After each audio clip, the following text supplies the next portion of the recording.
How to fix Instagram messages. Hello guys, so first thing, go to the settings on your phone, go to the apps manager. When you open the apps now, all what you want to do is very simple.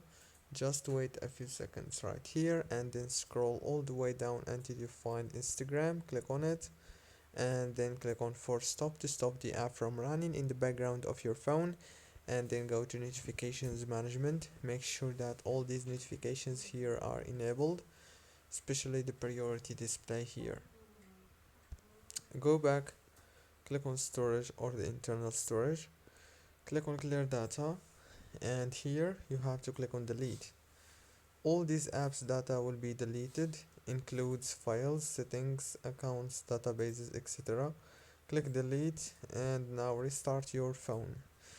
So don't forget to like and subscribe, and thank you very much for watching this video.